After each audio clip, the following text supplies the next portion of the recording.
Hello, I am back. Phil's not with me, so I'll answer this question by myself. And this is from the multiple questions from Miss Dawn. Yes, these are for you. I will answer some of these quickly, and I'm not going to do them in any particular order. All right, you have questions of YouTube. Is it really that profitable to be a YouTuber? No, it is not. I literally make pennies on the dollar from YouTube. Most YouTubers have a Patreon, and that is where they actually make the most of their money because people donate to them, which helps them get better equipment and so forth and so on. Back in the day, it was profitable to be a YouTuber, and this is when they first kind of kicked off the ad revenue program and stuff like that. In fact, I think that guy Psy, who did that Gangnam Style song, made millions of dollars off YouTube. Millions of dollars. The only way for you to become a profitable YouTuber now is you have to follow every single trend on YouTube and do it, which means the clickbaits, the challenges, the really just a lot of BS on YouTube. Like, people literally get money per clicks from clickbaits. Me personally, I think clickbaits is bullshit. So that's why you'll never see them in my title. You'll never see, even when I start doing different content besides reacting, you're not going to see a clickbait in it. And I'm just being honest. To me, it's not profitable. If your channel does become much bigger, where you can sustain a good monthly income, would you consider doing YouTube full time? Yes, but this format would completely change. This would not be the same format, like at all. I originally wanted to do a music vibe channel, which by my definition is when you listen to particular songs, I get imagery in my mind. Sometimes and it's not of what the artist wants you to see. Sometimes it's what's happened to you and how you connect to that song. My original plan was to shoot videos doing that, and I was going to call them music vibes. Okay, I wasn't going to make any money off of it because I'm still using copyrighted material, so it would still be copyright claimed. But I felt like a lot of people like myself have stories and have done things in their lives because they listened to a particular song that helped guide them in that time in their life. And I just felt like I thought music vibes would be a good thing to put on YouTube, and that's what kind of prompted me to want to do YouTube videos. And then talk to some people about it. They're like, hey man, you kind of need an audience though if you really want that to reach out. So you need to find a simpler way into YouTube to get an audience, and reaction videos is a way to do that. So eventually reaction videos will be the minimum here, and what I really want to do will be like the majority. But one, I'm solo most of the time. Shooting a video of that caliber requires multiple people, multiple cameras, and I even attempted to shoot one, and I mean, I literally had like 4 tripods because I was going to try to do it by myself, and I'm finding it to be very difficult. So if my channel did become big with a really, really good monthly income, yes, but this reaction thing would be by request or by Patreon. It wouldn't be something that I'm just sit here and just do over and over and over and over. You know what I'm saying? I actually have a different outlook for this YouTube channel. What made you decide one day that you want to do YouTube videos? I just kind of answered that. You have read some articles about culture appropriation. You want my opinion on culture appropriation involving American rap artists? Let me be honest with you. If it's about copying American rap artists, and do I feel like everyone's just copying American rap artists? Well, first we need to go back and look at what we consider copying something to be, right? Because everything has a base. All right. The Bible tells you there's nothing new underneath the sun. There's a reason for that, because no matter what you may look at, there's a base reason that is there, or it has a base function, right? So let's take a cell phone, for instance, right? Cell phones do all types of things now.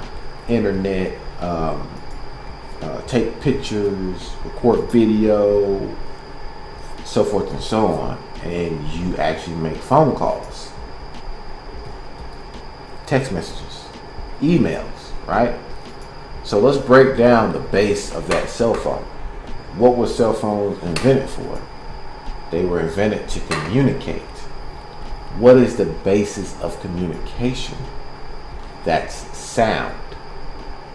You see what I'm saying? So no matter how complicated a cell phone may ever become and what it can do, there's still a base to that cell phone. So if you want to look at, are other countries copying American rap artists? Yes, but at the same time, American rap artists got what they got from somewhere else, which was poetry. So now we can break down poetry. The whole point of something being done is so therefore someone can do it or improve on it. So it doesn't bother me one bit. I enjoy Korean hip hop. I enjoy Japanese hip hop, UK hip hop. I'm glad you guys are doing it. I'm very glad, because this is the reason why. As a black man in a very racist country, my people help create something that has spread. Okay? That can never be taken away from us. You got to remember, we live in a country where we were told we've never done anything, we never created anything, we never contribute to society in any way. So for my people, and I'm only a generation away from the generation that created this, for my people to create something and then for it to spread worldwide is an amazing thing for me. Are other artists copying American artists? Yes. But there's a reason for that, and it's not just about cultural appropriation either. So let's get into that reason of why the US gets copied on a lot of things. The US is the world bully. Okay? I don't know what it's like, whatever country you're from, or some of you guys' countries, but a bully here is a person that picks on other people. Okay? So when the bully, let's say you're in the hallway and the bully's walking through the hall, that means everybody's like, oh shit. You know what I'm saying? Like, everyone knows the bully. Everyone knows what the bully is about. Okay? What eventually happens is the people who are getting bullied by the bully don't want to do that. So they start copying the bully and start trying to be like the bully. You see what I'm saying? America is always being watched. It's always being copied because it's the biggest bully that there is. right now. Like, our economical formula is copied by other countries, and they are prospering because of it while we're declining. They're making it better while we are going downhill with our very own economical system. So the reason why America's eyes are on America a lot is because it's the biggest bully that there is. So personally, yes, it's being copied, but when Korean hip hop can copy rap and make it mainstream better in its country than the mainstream rap in America, that's a good thing. To me, it is. When the UK can do the same thing, that's a good thing. So personally, yes, it's copying, but copying has been happening since the beginning of creation. Regarding American rap in general, do you see it becoming less about music and more about earning money, sex, and drugs? Yes.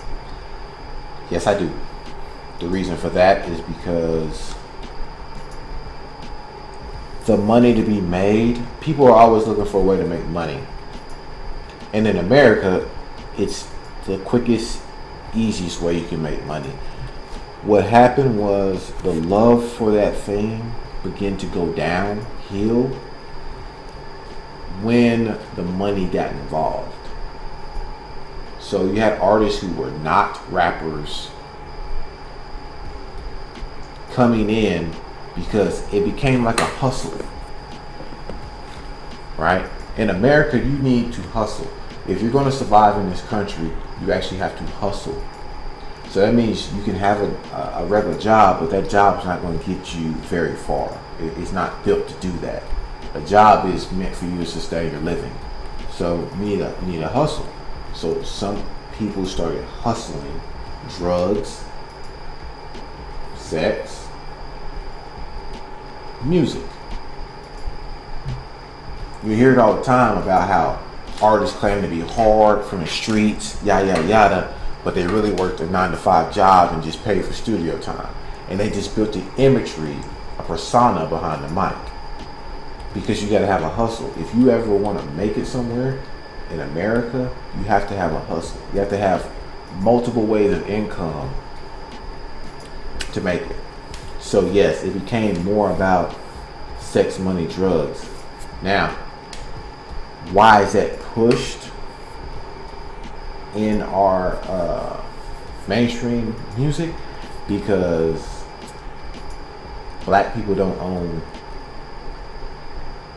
music labels. Most of all your music labels are owned by white people, and they're owned by white people because they're the same white people that own your cable networks, your television networks. Like they're almost, there's like only 7 companies that own all of America's television. You can have 120 channels, but they all come back to 7 companies. Those very own companies got into music. Okay? You have Warner Brothers Music, Warner Brothers Movies, Warner Brothers TV, the CW. Okay? That's all one. It's all ran by the same people. So that's why it's about earning money, sex, and drugs. It's because that's what's promoted through the companies, because all those things are addicting. Drugs, addiction, sex, addiction, money, addiction. Okay? They want to sell you an addiction, so that's why that's promoted. How old am I? I'm 31. That answers that one. I sound like I have a wide range of musical knowledge. That's just because I've had to listen to music through time. See, my dad's like 72. So I grew up on Motown when I was around him, which was a lot. My music at the time when I was growing up, so therefore I'm into rap. Okay, the R&B at the time, and I had my older sister who was 2 years older than me. She's into rock music. So I had all that music playing in my very impressionable years of my life. So that's how I gained knowledge on music. I never took the time to study like the correct terminology for everything, which I want to do, but it's only because I have a very good memory and that time span that I've had behind music and listening to so many different types of music. The only music I think I don't really dive much in is country music, honestly. So yes, I have always enjoyed listening to music from different cultures. And I will do your top 5 artists and music groups later on another video. But I just wanted to answer some of these questions for you. I hope, Miss Dawn, I'm making sense. And you want to know my overall take on Korean hip hop and R&B.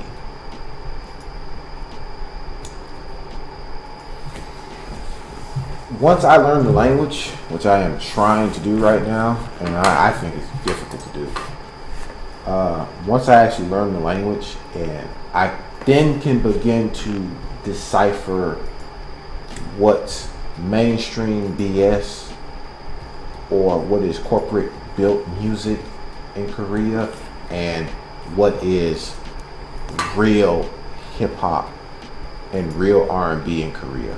Right now, I can't tell much of a difference because I don't speak the language fluently. Once I get to a fluent understanding of the language, I'll be able to decipher lyrics. Once I can decipher lyrics, I'll be able to tell what's fake and what's real. Right now, from what I've heard, their beat selection, their ability to chime in their own culture into the beats, their own culture into the performances is amazing. And I love it personally. But a lot of people don't really like K-pop over here. They think it's weird, I guess, but I think they think it's weird because they wear makeup and they dance in groups and stuff like that. But if you look at most mainstream rappers, they wear dresses, carry purses, wear blouses. I'm just saying. So it's the ignorance of America. Me personally, I love it. I love your Korean hip hop. I love your Korean R&B because you all been able to take something, and I'm saying it like you might be from there. I don't know where you're from, but I love it personally. I really wish, and I'm just saying this, I might get hate for it, but I really wish North Korea would come around and join y'all in with it. Right now, they seem like they like way behind, and South Korea is just the spot to be. Hopefully, that answers a few of your questions for you. Okay, Miss Dawn, and like I said, shoot, I'm gonna do a video inviting questions once a month. That's what I'm gonna plan on doing. But I try to burn through these because I know I could talk for quite a bit. But I'll get to your top 5 music artists and groups, top 5 on another video. All right. So support your boy on Patreon. I will still take questions and do the questions here and there. But once a month, I will do a reminder video that I take questions if you want to ask any. All right. Hit the like button. Subscribe, of course, if you're not. Hopefully, this gives you an insight, Miss Dawn. I know I kind of went kind of fast, not really breaking it down too much, but I'm trying to save on that time limit. All right, because I'm at 20 minutes by myself. If Phil was here, that mug would be like 40 minutes, and I got a bunch of editing to do. So that's going to do it. Your boy's Nixon.